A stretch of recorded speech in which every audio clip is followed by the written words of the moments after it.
ধরেন যদি 54 একরও যদি আমরা ধরি তাহলে সেখান থেকে হয়তো এই 4-5টা প্রতিষ্ঠান মিলে সর্বোচ্চ 10-12 একর হবে যে প্রতিষ্ঠানের পেয়েছে এই 5টা প্রতিষ্ঠানের মধ্যে আছে, আর বাকিগুলো বেদখলে আছে।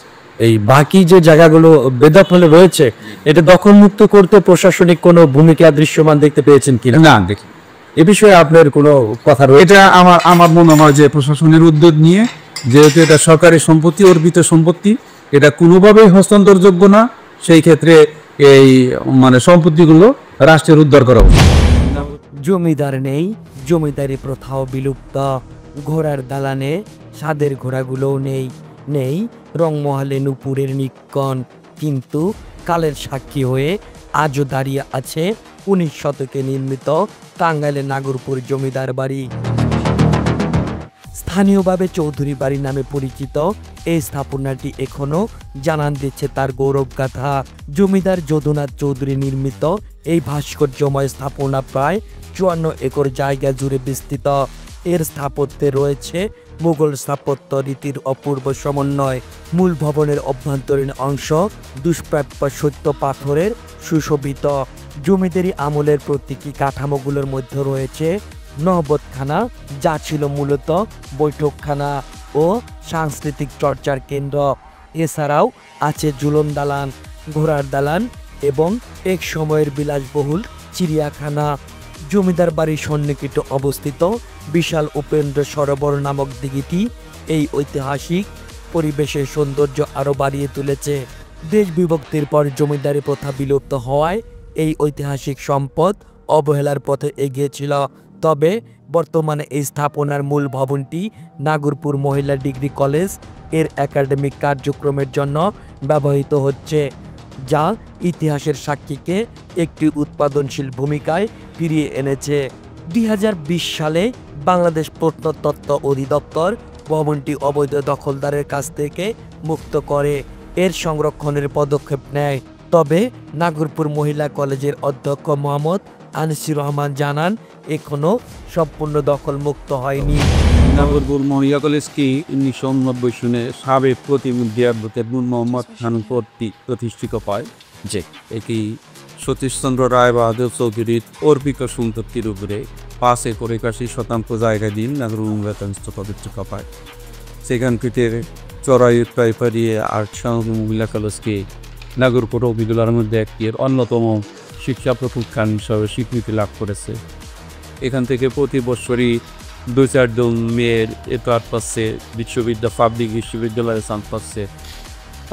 মানসম্মত শিক্ষা দেওয়ার চেষ্টা আমরা করতেছি। ভৌতিক অবকাঠামোর দিক থেকে আমাদের এখানে ফ্যাসিলিটিস কর্তৃক মানে শিক্ষা প্রকৌশল অধিদপ্তর কর্তৃক আমাদের এর আগে 2টা ভবন নির্মিত হয়েছিল, আর একটা ভবন নির্মাণ শেষ হয়েছে, হয়তো এই মাসের মধ্যেই একটা সেটা হস্তান্তর হবে। তো আমরা চেষ্টা করতেছি আর কি একটা নাগরপুরবাসীকে যে মানসম্মত শিক্ষা দেওয়া বিভিন্ন।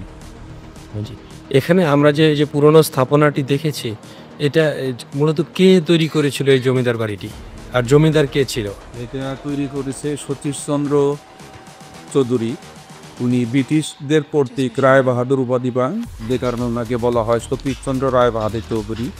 ওনার বাবার নাম উপেন্দ্রমোহন চৌধুরী। এই ভবনটি এবং এখানে একটা সরোবর আছে, যে ওটাই উপেন্দ্রমোহনের নামেই সতীশচন্দ্র স্থাপন করেন, এবং তার বাবার নাম হলো যদুনাথ চৌধুরী। আমাদের যদুনাথের নামে এখানে প্রাইমারি স্কুল আছে, হাই স্কুল আছে, কলেজ আছে।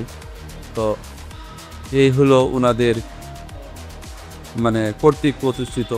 তারপর ওনাদের জায়গায় প্রতিষ্ঠিত আরও প্রতিষ্ঠিত প্রতিষ্ঠান আছে, যেমন নাগরপুর মহিলা কলেজ তাদের জায়গায় এই সতীশচন্দ্রের জায়গায় প্রতিষ্ঠিত, Jadunath school and college Satishchandra Roy Bahadur চৌধুরীর জায়গায় প্রতিষ্ঠিত, শহীদ শামসুল হক বালিকা উচ্চ বিদ্যালয় সতীশচন্দ্রের জায়গায় অবস্থিত, নয়ন খান মেমোরিয়াল উচ্চ বিদ্যালয় সতীশচন্দ্রের জায়গায় অবস্থিত, নাগরপুর সরকারি প্রাথমিক বিদ্যালয়টিও এই সতীশচন্দ্রের জায়গায় অবস্থিত। আমার জানা মতে ওনাদের জমিদারি কথা ছিল না, ওনারা ছিলেন ব্যবসায়ী, যে মানে ব্রিটিশ কর্তৃক খেতাবপ্রাপ্ত ব্যবসায়ী ছিলেন। ওনারা 1947 সালে দেশ বিভাগের সময় যে ওনারা ইন্ডিয়াতেই তাদের আগেই বাড়ি ছিল, মানে যখন ভারত এবং পাকিস্তান ভাগ হয়ে যায় তারপর আর ওনারা এই দেশে ফিরে আসেন। 1947-এর পর এখন ওরা শাসিত। তো বিভিন্ন তথ্যের মাধ্যমে আমরা যতটুকু জানতে পারছি তাদের এখান থেকে একেবারে দিঘি পর্যন্ত 54 একর জায়গা আছে। কলেজকে দায়িত্ব দেওয়া, কলেজকে লিস্ট প্রদান করছে 5 একর 81%। আর বাকি জায়গাগুলো কোথায়? বাকি জায়গাগুলোর মধ্যে গার্লস স্কুল আছে, শহীদ শামসুল হক গার্লস। এখানে আর একটা জিনিস সবচেয়ে প্রাধান্য পায়, যেটা সারা বাংলাদেশে স্বাধীনতা যুদ্ধের সময় 3 জন সিএসপি অফিসার শহীদ হয়েছিলেন। তার মধ্যে 2 জন আমাদের নাগরপুরে। আপনারা উপজেলায় গেলে দেখতে পাবেন 2 জনের একটা স্মৃতিফলক স্থাপন করা হয়েছে। তার মধ্যে শহীদ শামসুদ্দিন, উনি ছিলেন সিরাজগঞ্জের এসডিও, আর শহীদ শামসুল হক উনি ছিলেন কুমিল্লার ডিসি। ওনার নামে এই স্কুলটা করা হয়েছে। এই জায়গাটাও এই সতীশচন্দ্র রায় বাহাদুর চৌধুরী। তারপর এই কলেজের যে প্রতিষ্ঠাতা অ্যাডভোকেট নূর মোহাম্মদ খান, সাবেক প্রতিমন্ত্রী, তার বাবার নামে একটা প্রতিষ্ঠান করা হয়েছে নয়ন খান মেমোরিয়াল উচ্চ বিদ্যালয়। ওই জায়গাটাও এই সতীশচন্দ্র রায় বাহাদুর চৌধুরী। তারপর সতীশচন্দ্র রায় বাহাদুর প্রতিষ্ঠিত আছে যদুনাথ স্কুল, প্রাইমারি স্কুল এবং হাই স্কুল। আর তার পরবর্তীতে সেটাকে কলেজে রূপান্তরিত করা হয়েছে। এই প্রতিষ্ঠানগুলো সবগুলোই এই সতীশচন্দ্রের জায়গায় অবস্থিত। সতীশচন্দ্র রায় বাহাদুরের যে এই জমিদারের যে স্থাপনা, এটি কি ইউনেস্কো বিশ্ব অন্তর্ভুক্ত কিনা? না, এটা হেরিটেজের অন্তর্ভুক্ত। আমার এ সম্পর্কে তেমন কিছু জানা নাই, তবে এই সতীশচন্দ্রের ভাই ছিল একটা, ওনার নাম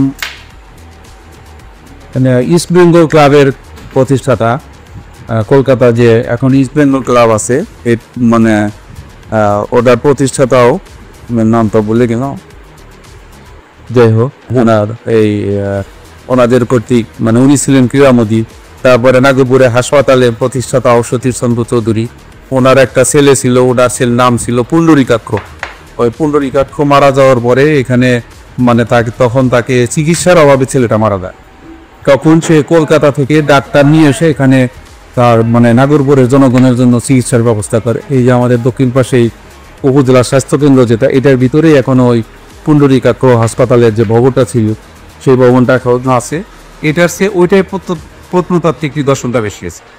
কিছু ভবন খুবই ঝুঁকিপূর্ণ অবস্থায় রয়েছে।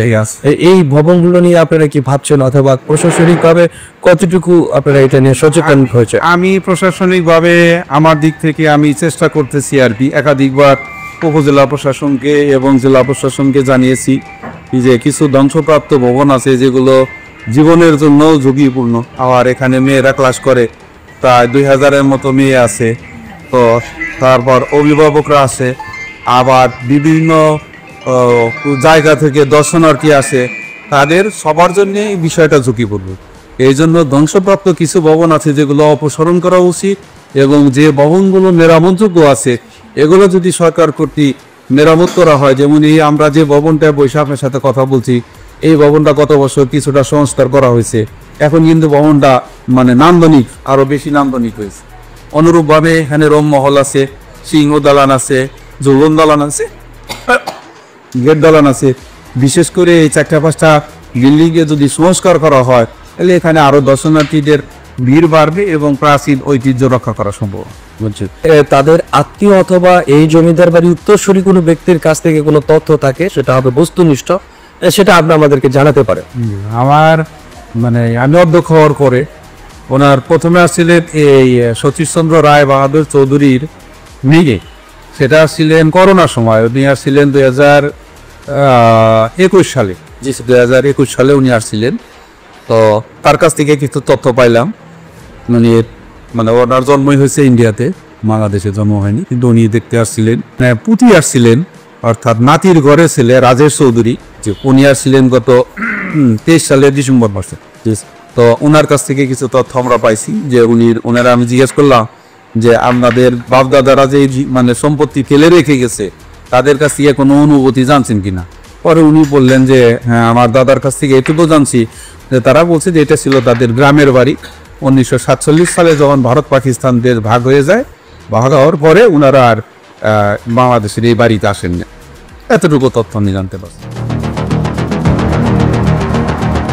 54 একর জায়গার মধ্যে মাত্র 10-12 একর জায়গা কয়েকটি প্রতিষ্ঠানের জন্য সরকারিভাবে লিজ বরাদ্দ রয়েছে।